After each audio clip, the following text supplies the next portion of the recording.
सभी को राम राम। शुभ दिन की शुभ शुरुआत। मैं पुनः आपका स्वागत करती हूँ मेरे YouTube channel self love on the way to my journey, on the way to my self discovery. तो कई दिनों से मेरे पास कुछ प्रश्न आ रहे हैं, कुछ हॉरोस्कोप्स भी आ रहे हैं जिसमें विवाह को लेके बहुत ज़्यादा प्रश्न आ रहे हैं कि विवाह कब होगा, विवाह में हमारी देरी क्यों हो रही है, और यदि विवाह होगा तो कैसा होगा, और यदि अच्छा होगा, नहीं अच्छा होगा तो क्यों नहीं करना चाहिए, उसके क्या कारण हैं। तो देखिए, विवाह में केवल बहुत सारी चीज़ें होती हैं और बहुत सारे लोग केवल लग्न कुंडली से विवाह का निर्धारण कर लेते हैं, जबकि जो पढ़ाई मैंने ज्योतिष की करी है उसके अनुसार और मेरे जो शिक्षक गण रहे हैं उनके अनुसार विवाह के लिए केवल लग्न कुंडली के अलावा नवमांश कुंडली की बहुत ज़्यादा महत्वता होती है। अब चूँकि आप लोग हर चीज़ नहीं देख सकते हैं तो मुझे लगता है थोड़ा बहुत ज्योतिष हर किसी को आना चाहिए। देखिए, एक चार्ट जैसा आपको मिलता है जिसमें अगर आप कुंडली देखेंगे तो कुंडली का ऐसे करके कहीं पे 2 नंबर, 3, फिर उसके 4, फिर 5, फिर 6, फिर 7, फिर 8, फिर 9, फिर 10, 11, 12, या जहाँ पे मैंने अभी पहला खाना ऊपर देखेंगे ऐसे त्रिभुज जैसा, उस पर 3 लिखा है या 1 लिखा है, तो वो हो जाती है लग्न, अर्थात उसे हम लग्न कुंडली कहते हैं।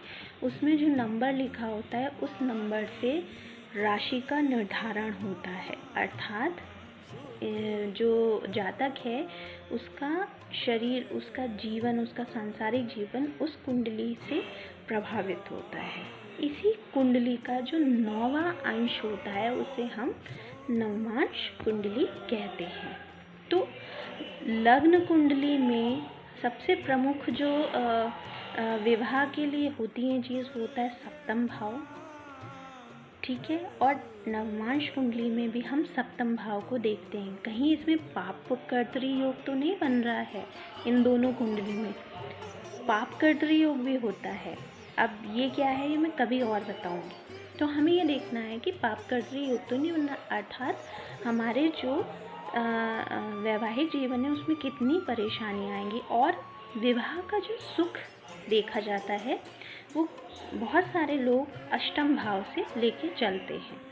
पंचम भाव की भी इसमें बहुत ज़्यादा महत्वपूर्ण रोल होता है, क्योंकि आपका लगाव किससे है, आपकी भावनाएं, प्रेम जो भी है वो भी पंचम भाव से।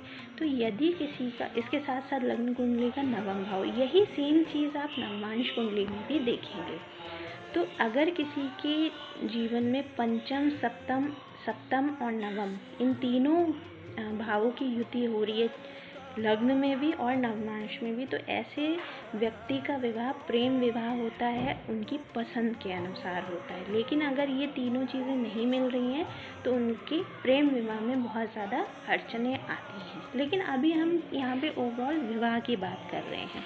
तो कुछ चीज़ें मैंने लिखी हैं जो मैंने पढ़ी हैं, उसके अनुसार कुंडली के लग्न सप्तम में शुभ ग्रहों की स्थिति होनी चाहिए, अर्थात कुंडली का लग्न यानी कि प्रथम भाव और सप्तम भाव में शुभ ग्रहों की स्थिति होनी चाहिए। शुभ ग्रह क्या होते हैं? वैसे तो सभी शुभ ग्रह होते हैं, उनका प्लेसमेंट निर्धारण करता है, उनके ऊपर युति निर्धारण, फिर भी नैसर्गिक रूप से चंद्रमा, गुरु, कई लोग शुक्र को भी मानते हैं, बुध को भी शुभ ग्रह में लेके जाते हैं।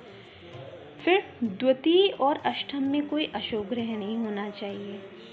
अगर शुभ ग्रह इन भावों में चला गया, अर्थात अष्टम भाव में भी चला गया, तो वो भी अशुभ ग्रह हो जाता है। लेकिन अब देखना होगा कि वो अपनी स्वराशि में है, मूल त्रिकोण राशि में, या किस में है। जैसे बृहस्पति का अष्टम भाव में जो प्लेसमेंट है अपनी मूल त्रिकोण राशि में, वो बहुत अच्छा माना जाता है अध्यात्म के लिए। विवाह के लिए थोड़ा कष्टप्रद होता है।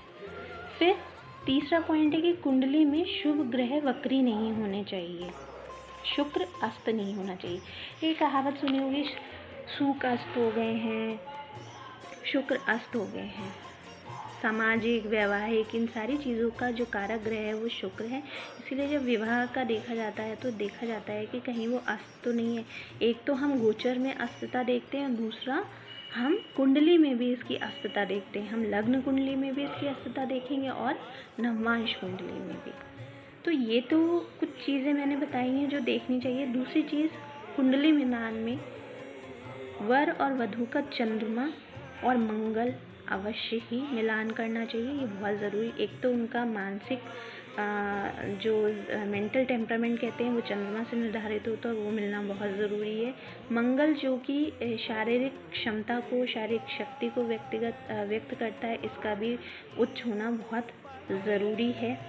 प्लस लड़की की कुंडली में सूर्य, मंगल, बृहस्पति बहुत अच्छे होने चाहिए और वर की कुंडली में शुक्र और स्पेशली मंगल बहुत अच्छा होना चाहिए विवाह के, एक अच्छे विवाह के लिए। वैसे तो बहुत सारे चीज़ें हैं, हर ग्रह एक रोल प्ले करता है। जब सप्तमेश की दशा आ रही है, द्वितीयेश की दशा आ रही है, पंचमेश की दशा आ रही है, तो इस समय पे विवाह होने के चांसेस बढ़ जाते हैं, स्पेशली सप्तमेश की। ऐसे में उपाय, अगर किसी का लेट हो रहा है तो सप्तमेश के उपाय आरंभ करवा दीजिए और साथ में पंचमेश के भी उपाय आरंभ करवा दीजिए। तो मुझे लगता है आज सेल्फ लव में मैंने ज्योतिष की कुछ जानकारी आपको दे दी है जो आपको बहुत अच्छा लगेगा, और आप कुंडली मिलान में इन चीज़ों का अवश्य ध्यान रखें। तो तब तक के लिए राम राम, शुभ रात्रि, ओम।